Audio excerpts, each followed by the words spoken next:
नमस्ते फ्रेंड्स, मैं शोभना यादव फिर से अपने YouTube channel marathon classes Jaipur पे आपका हार्दिक अभिनंदन करती हूँ। फ्रेंड्स, मैं आपके लिए कुछ लाइंस लाई हूँ आज, जो आपको कुछ मोटिवेट दें या फिर कुछ आप में आत्मविश्वास पैदा करें। तो स्टार्ट करते हैं। मेहनत इतनी खामोशी से करो, मेहनत इतनी खामोशी से करो कि कामयाबी शोर मचा दे। मेहनत इतनी खामोशी से करो, किसी को ये नहीं बोलना आप मैं 10 घंटे पढ़ रहा हूँ, मैं 11 घंटे पढ़ रहा हूँ। इतनी खामोशी से करो कि आपकी जो कामयाबी है, आपका जो सिलेक्शन है वो शोर मचा दे। अगर अभी तक आपने मेरे YouTube channel marathon classes Jaipur को सब्सक्राइब नहीं किया तो सब्सक्राइब करें और पास में लगे बेल आइकन को ज़रूर प्रेस करें ताकि वीडियो की नई नोटिफिकेशन आपके पास तक पहुंच जाएगी। ऐसे ही नए वीडियोस और कुछ टीचिंग मटेरियल जो आपके लिए इम्पोर्टेंट है, मैं डेली आपके सामने प्रस्तुत कर रही हूँ। तो बने रहिए YouTube channel marathon classes Jaipur पे। मैं फिर से आपको कुछ बोलना चाह रही हूँ। पढ़ने के लिए ज़रूरी है एकाग्रता। पढ़ने के लिए क्या ज़रूरी होती है? एकाग्रता। और एकाग्रता होने के लिए ज़रूरी क्या होता है? ध्यान। पढ़ने के लिए एकाग्रता और एकाग्रता के लिए क्या होता है? ध्यान। एकाग्रता और एकाग्रता के लिए क्या होता है? ध्यान। और ध्यान से ही हम अपना जो ध्यान है उससे ही अपन इंद्रियों पर संयम रखते हैं, अपनी इंद्रियां हैं उन पर वश रख सकते हैं। एक अगर अपन इंद्रियों पर एकाग्रता या फिर संयम रखकर अगर अपन अपनी इंद्रियों पर एकाग्रता रख सकते हैं, संयम रख सकते हैं, तो ही हम ध्यान और एकाग्रता को उत्पन्न कर सकते हैं। और मन की एकाग्रता में सारा सार छिपा होता है। अगर अपना मन एकाग्र है, इंद्रियों के बजाय इंद्रिय अपने वश में है, मन एकाग्र है, तो अपन जितना भी पढ़ेंगे, जो भी करेंगे, अपने लिए बेटर होगा। आज अपन स्टार्ट कर रहे हैं नया टॉपिक, सहकारी समितियाँ। क्या है? सहकारी समितियाँ। मोस्ट इम्पॉर्टेंट क्वेश्चंस हैं, यहाँ से ज़्यादा भी नहीं, 2 क्वेश्चन आने की, यानी आपके लिए 2 नंबर। ये मत सोचना 2 नंबर, चलो कोई ना रे 2 ही नंबर का तो है। बहुत ही इम्पोर्टेंट होते हैं 2 नंबर दोस्त, बहुत इम्पोर्टेंट होते हैं ये 2 नंबर जब हम कंपटीशन एग्ज़ाम दे रहे होते हैं। कंपटीशन एग्ज़ाम में बहुत इम्पोर्टेंट होते हैं ये 2 नंबर। वीडियो को एंड तक देखना, और वीडियो अच्छा लगे लाइक करना, शेयर करना, कमेंट करके मेरे को ज़रूर बताना। और अगर चैनल को अभी तक सब्सक्राइब नहीं किया तो सब्सक्राइब करें और पास में लगे बेल आइकन को ज़रूर प्रेस करें ताकि वीडियो की नई नोटिफिकेशन आपके पास तक पहुंच जाएगी। स्टार्ट करते हैं अपना नया टॉपिक, सहकारी समितियां। अब सहकारी समिति का अर्थ होता क्या है, कौन सी होती है? सहकारी समितियां कुछ व्यक्तियों का एक ऐसा समूह है जो किसी विशिष्ट उद्देश्य को प्राप्त करने हेतु बनाया जाता है। किसी उद्देश्य यानी एक उद्देश्य निर्धारण। अभी अपन पढ़ रहे हैं, अपना उद्देश्य क्या है? रिट में सिलेक्ट होना। क्या है? रिट में सिलेक्ट होना अपना मुख्य उद्देश्य है। अगर उस विशिष्ट उद्देश्य को प्राप्त करने के लिए अपने एक सहकारी समिति बना सकते हैं। ऐसे ही आपको थ्योरिकल समझाने के लिए मैंने रिट का आधार लिया है। कुछ विशिष्ट उद्देश्य होते हैं जिनको पूरा करने या जिनको प्राप्त करने के लिए कुछ सहकारी व्यक्तियों का ऐसा समूह बनाया जाता है तथा जिसके अंतर्गत सभी व्यक्तियों के द्वारा मिलजुल कर कार्य किया जाता है। जो सहकारी समिति बनती है, जो सहकारी समूह बनता है, उसमें सारे मेंबर्स मिलकर काम करते हैं। आगे आ रहा अपना, अब सहकारी समिति की विशेषताएं आ रही हैं। सहकारी समिति की विशेषता आ रही है, कौन कौन सी होती हैं सहकारी समितियां?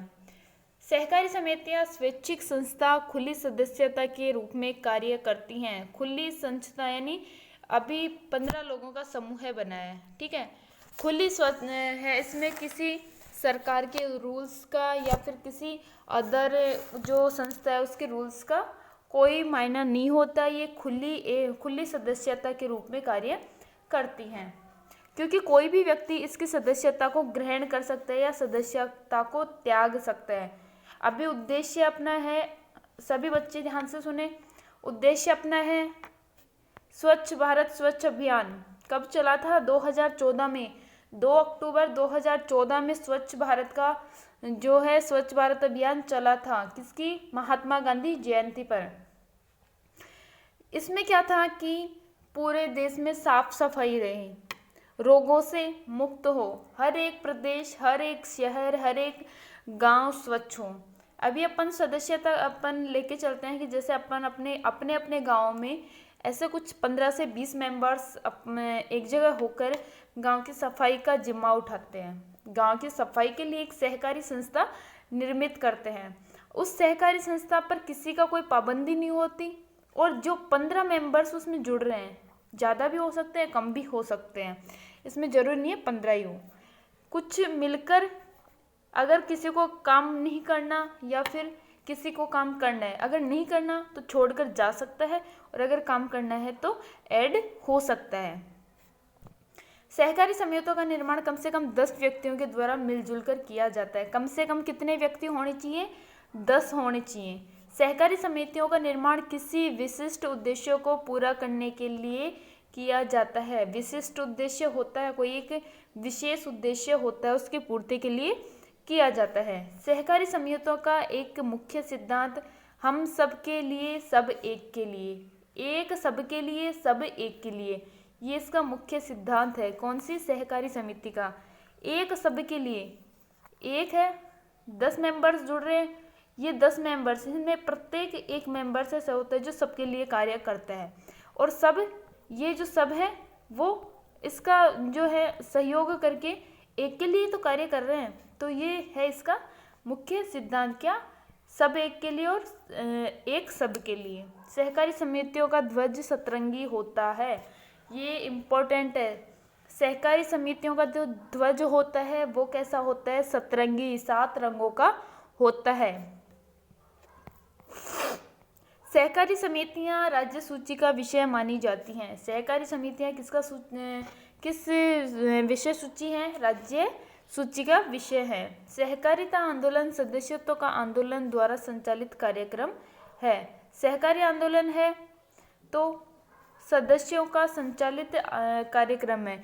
जो सहकारिता का आंदोलन चला था वो सहकारी समितियों में जितने मेंबर्स जुड़े थे उनका संचालित रूप से या सम्मिलित रूप से एक आंदोलन था। सहकारिता का मूल मंत्र क्या है? सामाजिक उत्थान, यानी समाज का उत्थान, समाज को ऊपर लाना, समाज का विकास करना।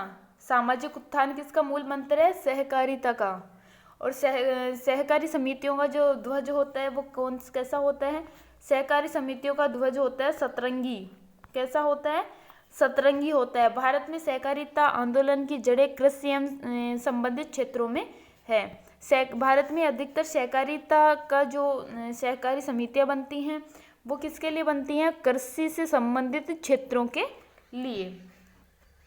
अब नोट आ रहा है 97वां संविधान संशोधन अधिनियम 2011 के तहत सहकारी समितियों को राज्य सूची का दर्जा दिया गया, जिसके तहत राजस्थान राज्य सहकारी समिति अधिनियम 2012 लागू किया गया है। अभी अपने को पूछा जाए राज्य सूची का दर्जा कब दिया गया, तो 97वां जो संविधान संशोधन हुआ था 2011 में, उसके तहत सहकारी समितियों को राज्य सूची का विषय बनाया गया है, और जिसके तहत राज्य सूची सहकारी समिति अधिनियम 2012 को लागू है।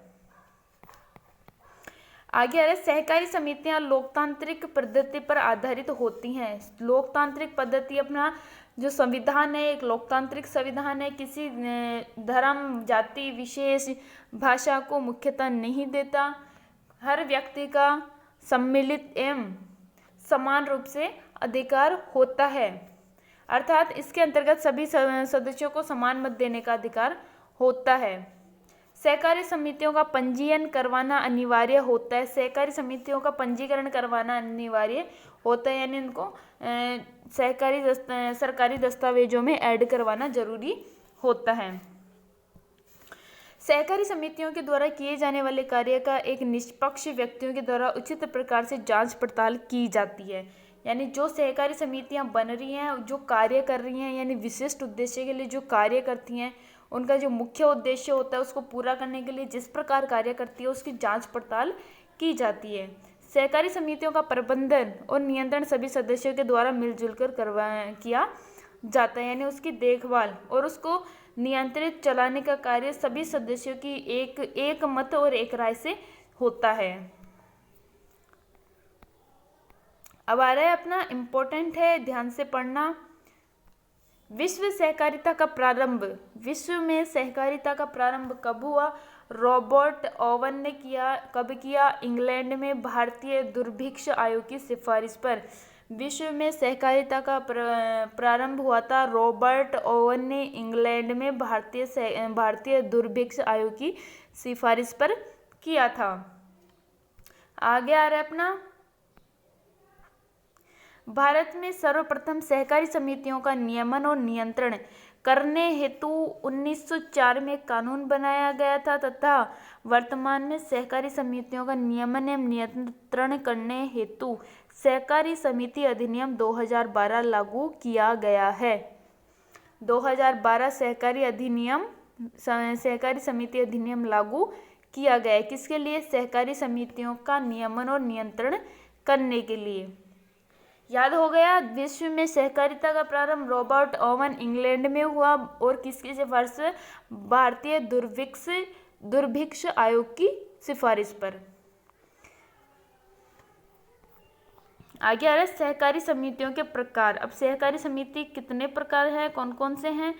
तो शाख सहकारी समिति, यानी शाख होती है सहकारी समिति, उपभोक्ता सहकारी समिति, आवासन सहकारी समिति, मुद्रण सहकारी समिति और उत्पादन एवं वितरण सहकारी समिति। ये कौन कौन से प्रकार? ये 5 प्रकार के सहकारी समिति होती है। शाख, उपभोक्ता सहकारी, आवासन सहकारी, मुद्रण सहकारी और उत्पादन एवं वितरण सहकारी। नेक्स्ट अपना रहे शाख सहकारी समिति। शाख सहकारी समिति अपन विस्तार पूर्वक नाबार्ड।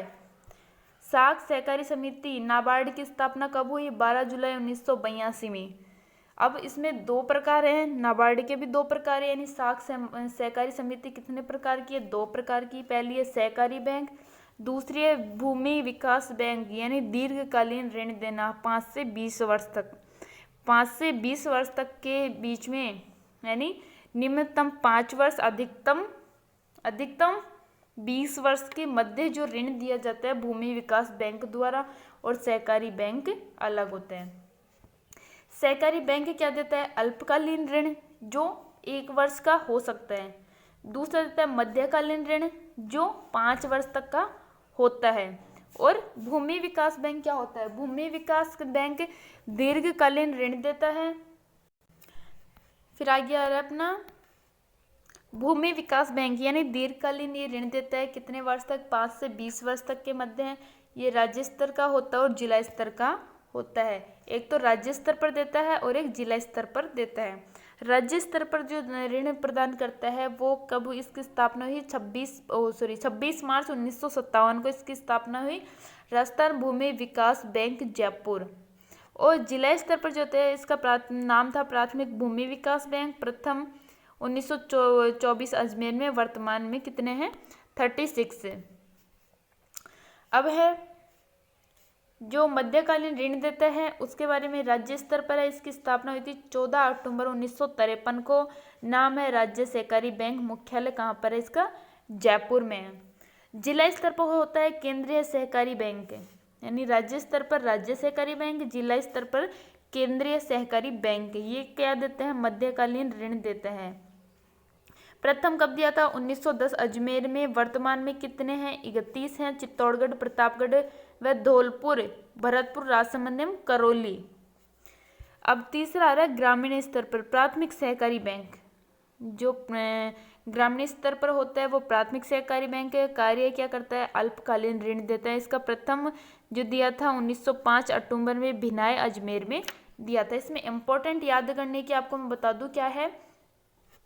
एक तो इनकी स्थापना, नाबार्ड की स्थापना राज्य स्तर की, केंद्रीय स्तर की और ग्रामीण स्तर की। ठीक है। अब भूमि विकास बैंक में इनकी स्थापना प्लस इनका जो मुख्यालय है और कितने हैं, ये आपको याद करना है, यानी चार्ट आपको कंप्लीट याद करना है। नेक्स्ट अपना है नाबार्ड। इसका पूरा नाम क्या है? पूरा नाम है इसका national bank of agriculture and rural development, यानी राष्ट्रीय कृषि एवं ग्रामीण विकास बैंक। समिति है सीवरमन समिति की सिफारिश पर इसका निर्माण हुआ था। स्थापना हुई 12 जुलाई 1982 को। मुख्यालय कहाँ पर है? मुंबई में। अध्यक्ष कौन था? डॉक्टर हर्ष कुमार भनवाला। नियुक्ति भारत सरकार द्वारा किसको? नाबार्ड को नियुक्ति दी गई थी। वापस पढ़ते हैं ताकि याद हो जाए आपको। पूरा नाम क्या है? National bank of agriculture and rural development, यानी राष्ट्रीय कृषि एवं ग्रामीण विकास बैंक। समिति कौन सी है? सीवरमन समिति। स्थापना कब हुई? 12 जुलाई 1982 को। मुख्यालय कहाँ पर है? मुंबई में है। अध्यक्ष कौन है? डॉक्टर हर्ष कुमार भनवाला। और नियुक्ति कौन है? भारत सरकार द्वारा मिली थी। कार्य क्या है? सर्वोच्च संस्था के रूप में कार्यरत एक ऐसी संस्था जो कृषि एवं ग्रामीण विकास हेतु ऋण उपलब्ध करवाती है, यानी ऐसे कमजोर ग्रामीण लोग जिनको अल्पकालीन, मध्यकालीन एवं दीर्घकालीन ऋण उपलब्ध करवाना। विशेष इसका नाबार्ड की स्थापना के समय इसकी पूंजी भारत सरकार तथा आरबीआई का बराबर अनुपात, यानी 50-50 था, किंतु वर्तमान में नाबार्ड की पूंजी में संपूर्ण हिस्सा भारत सरकार का है। नाबार्ड द्वारा कृषि एवं ग्रामीण विकास बैंक हेतु उपलब्ध कराने के लिए 2 बैंक कार्यरत है, सहकारी बैंक, भूमि विकास बैंक। सहकारी बैंक क्या करता है? अल्पकालीन और मध्यकालीन ऋण देता है, जबकि भूमि विकास बैंक क्या होता है? ये दीर्घकालीन ऋण प्रदान करता है। सहकारी बैंकों की स्थापना का मुख्य उद्देश्य कृषि तथा ग्रामीण विकास हेतु अल्पकालीन तथा मध्यकालीन ऋण उपलब्ध करवाना है। सहकारी बैंक की स्थापना 3 स्तर पर की जाती है, राज्य स्तर पर, जिला स्तर पर और ग्रामीण स्तर पर। कितने स्तरों पर की जाती है? 3 स्तर पर इसकी स्थापना होती है, राज्य स्तर पर, जिला स्तर पर और ग्रामीण स्तर पर। कितने? 3 में।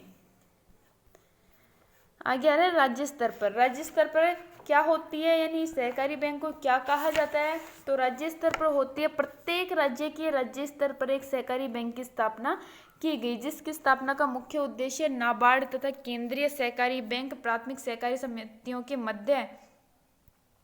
मध्यस्थता की भूमिका निभाना। यानी जो सहकारी बैंक है, नाबार्ड है, उसकी और जो सहकारी बैंक की स्थापना की गई थी उसके बीच, यानी नाबार्ड और केंद्रीय सहकारी बैंक के मध्य जो मध्यस्थता है, यानी इसको लेकर जो मध्यस्थता है उसके बीच की भूमिका निभाना। मुझे पता है बोर हो चुके हो, मैं आपको कुछ ऐसी 2 लाइन्स बता देती हूँ आज लड़कियों पर। बेटी बचाओ बदलाव लाओ, करोगे बदलाव तो सुधरेगा कल, नहीं तो बहुत ही बुरा होगा तुम्हारे इस कारनामे का फल। So friends, respect for lady, यानी लड़कियों की इज्जत, लड़कियों महिलाओं की इज्जत करना सीख जाओ। बहुत कई बार देखती हूँ बहुत गंदे कमेंट्स आते रहते हैं, या फिर कुछ लोग बहुत गंदी नज़र से एक लड़की को देखते हैं, तभी मैंने ये लाइन्स क्रिएट की हैं। सो रेस्पेक्ट फॉर लेडी, क्योंकि महिला है, देवताओं के प्रति उसको स्थान प्राप्त है, और आप उसको इतना जलील करते हो कि बस पूछो मत। कई महिलाएं ऐसी होती हैं जो टॉर्चर या फिर ऐसे गंदे कमेंट्स की वजह से अपने जीवन को बर्बाद कर देती हैं, आत्महत्या तक पहुंच जाती हैं। सो share this line and respect please. Rajasthan राज्य में राज्य स्तर तथा सहकारी बैंक की स्थापना 14 अक्टूबर 1953 में जयपुर जिले में की गई थी। राज्य स्तर पर राज्य सहकारी बैंक की स्थापना कब की गई? 14 अक्टूबर 1953 को, कहाँ पे? जयपुर में की गई थी, जिससे राजस्थान राज्य सहकारी बैंक के नाम से जाना जाता है। जिला स्तर पर क्या होता है? जिला स्तर पर स्थापित सहकारी बैंकों को केंद्रीय सहकारी बैंकों के नाम से जाना जाता है। केंद्रीय सहकारी बैंकों की स्थापना का मुख्य उद्देश्य कृषि तथा ग्रामीण विकास हेतु अल्पकालीन ऋण उपलब्ध करवाना है। यानी कृषि जो केंद्रीय सहकारी बैंक है, जो जिला स्तर पर होते हैं, उनका जो मुख्य उद्देश्य क्या होता है? कृषि तथा ग्रामीण विकास हेतु, कृषि के लिए और ग्रामीणों के विकास के लिए अल्पकालीन ऋण है वो उपलब्ध करवाना है। राज्य में प्रथम केंद्रीय बैंक की स्थापना वर्ष 1910 में अजमेर के भिनाई में की गई थी, तथा वर्तमान में राज्य में कुल 31 सहकारी बैंक की स्थापना है, प्रतापगढ़, चित्तौड़गढ़, धौलपुर, भरतपुर जिलों को छोड़कर। यानी ये जिले ऐसे हैं जहाँ पर सहकारी बैंक की स्थापना नहीं हुई अभी तक।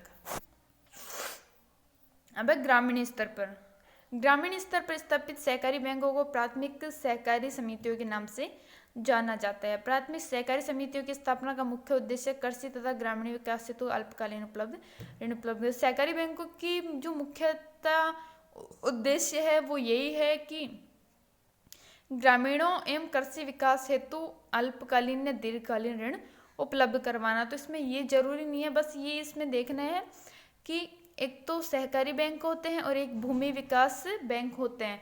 तो उनमें सहकारी बैंकों की स्थापना होती है अल्पकालीन ऋण उपलब्ध करवाने के लिए, जो कृषि और एक भूमि विकास के लिए अल्पकालीन ऋण उपलब्ध करवाते हैं। जबकि ग्रामीण स्तर पर जो सहकारी बैंक होते हैं उनको प्राथमिक सहकारी बैंक या समितियों के नाम से जाना जाता है।